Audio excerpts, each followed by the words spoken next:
So hello friend, welcome to travellers. চলে এসেছি একটা নতুন জায়গা। আগেই বলেছি মেদিনীপুর ঐতিহাসিক শহর।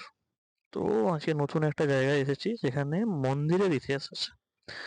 মানে মন্দিরের ইতিহাস বলতে আমরা জানি মন্দির বিভিন্ন জায়গায় আছে, কিন্তু এখানে একটা মন্দির ভগ্নপ্রাচীর মন্দির যেগুলো পরবর্তীকালে আমরা পুনরুদ্ধার করা হয়েছে। কিন্তু এখানে টেরাকোটার মন্দির, মানে পোড়ামাটির কাজ, যেটা বিষ্ণুপুরে থাকলেও আমাদের পশ্চিম মেদিনীপুরে এই একটি জায়গাতেই আছে। তো জায়গাটার নাম হচ্ছে পাথরা, যেটা আপনার মেদিনীপুর টাউন থেকে একটু দূরে, একটু বলতে 10-15 মিনিট দূরে। তো রাস্তার ডেসক্রিপশন আমি আপনাদেরকে দিয়ে দেবো। তো একটু মন্দিরগুলো দেখে নিই, আসো।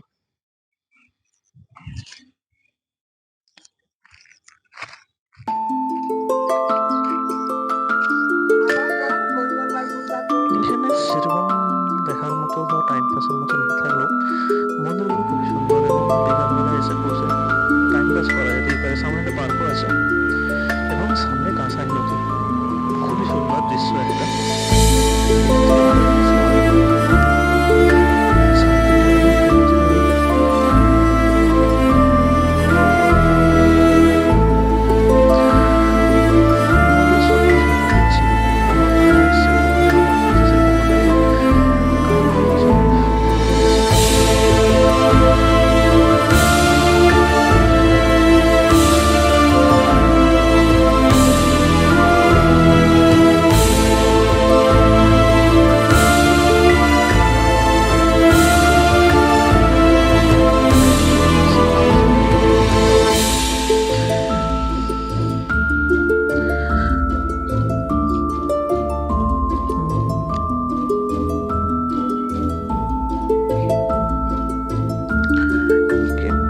বন্ধ আমি খোলা ছিল।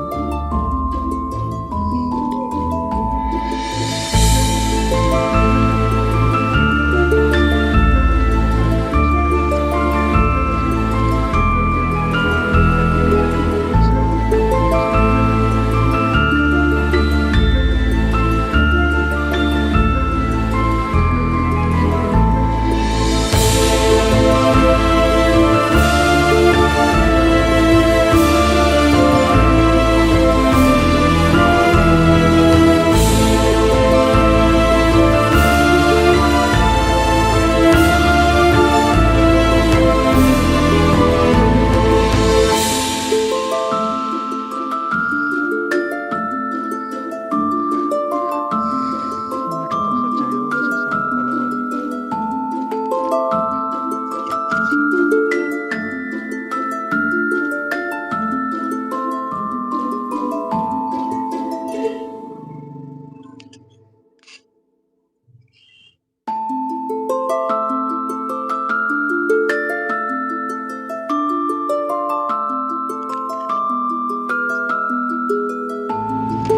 So, সামনের মন্দির যেটা দেখলে সেটা দেখলে তো দূরে যখন একটা মন্দির দেখা যাচ্ছে, চো ওটা একটু দেখে আসে।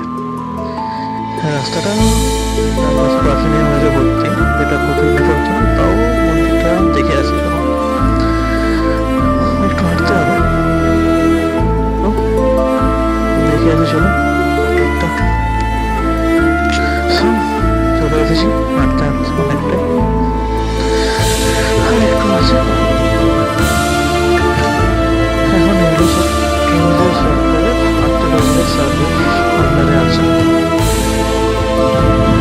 অনেকভাবে কাজ চলছে, আস্তে আস্তে পুরোনো বা নতুনভাবে তৈরি করা হবে হয়তো সবগুলো। টাইম লাগছে, বাট হবে। এ, চলো মন্দিরের ভিতরটা এবং মন্দিরের বাইরেটা চারপাশটা ভালো করে দেখি একটু। মন্দিরের সামনে চলে এসেছি। ভেতর সেম তালা বন্ধ, দেখতেই পাচ্ছ। বাইরে থেকে এগুলো সব দক্ষিণেশ্বর মন্দিরের মতো লাগছে, কিন্তু এটা দক্ষিণেশ্বর মন্দির নয় ঠিকই। এটা সব নারায়ণ মন্দির ছিল। এবং সামনে দেখতে পাচ্ছ মেদিনীপুরের বিখ্যাত নদী কাঁসাই। বিকালবেলা ঘুরতে এসে এটা আমার ব্লগে বেশিরভাগগুলো মেদিনীপুরে যখন লোকাল ব্লগ দেখতে হবে তখন এই নতুন শুরু করেছি। বেশি তো তাই যতটা পারো এখানে এলে কিছু বললাম, টাইম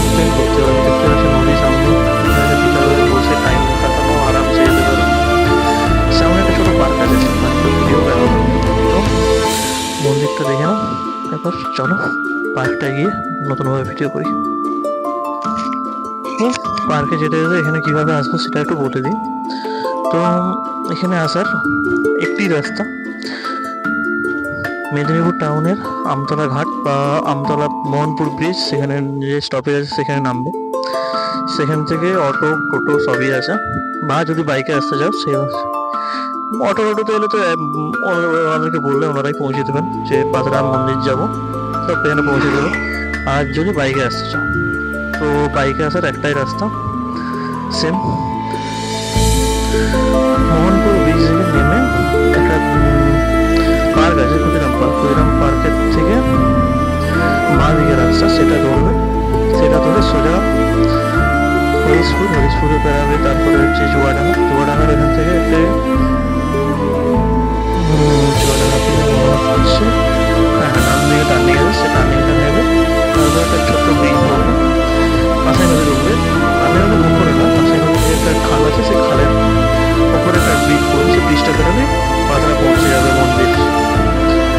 এসে বিকেলে টাইম স্পেন্ড করা, ফটো তোলা, গ্রুপ ফটো, প্রি ওয়েডিং সবই এখানে মোটামুটি বেশ ভালোই হয়ে যায়, কোনো কষ্ট নেই।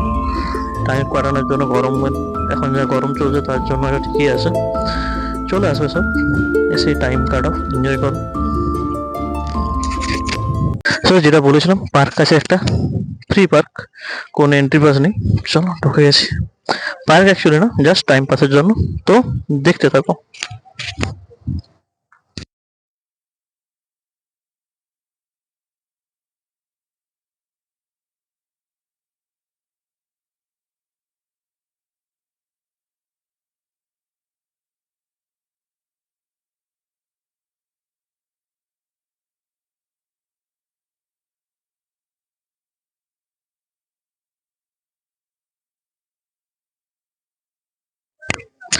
মন্দির দেখতে এসে কিছু করার না থাকলে পার্কে এসে বসতে পারো।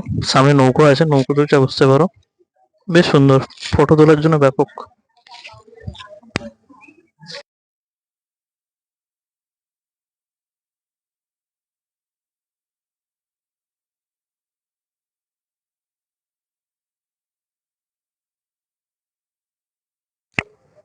সো পার্ক দেখা হয়ে গেছে, সেরকম কিছু নেই পার্কে। অ্যাকচুয়ালি পার্ক না, এটা গেস্ট হাউস টাইপের। এখান থেকে বেরিয়ে এবার আর একটা জায়গায় যাবো, সেটা ঐতিহাসিক স্থান ঠিকই নয়, কিন্তু মোটামুটি মেদিনীপুর বাসীদের জন্য এখন একটা স্পট হয়ে গেছে।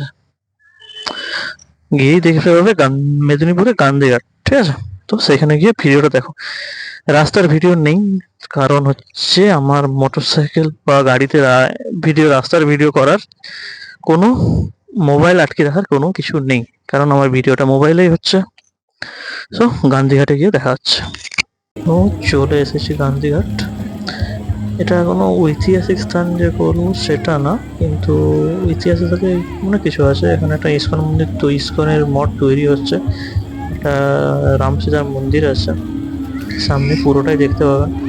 এবং বিশেষ বিশেষ দিনে এখানে লাইটিং, সাউন্ড এবং নদীর আরতি, মানে কাঁসাই নদীর যে আরতি হয় সেটা হয় খুব ভালোভাবে। তো এনজয় দ্য ভিউ, ভালোভাবে দেখতে থাকুন।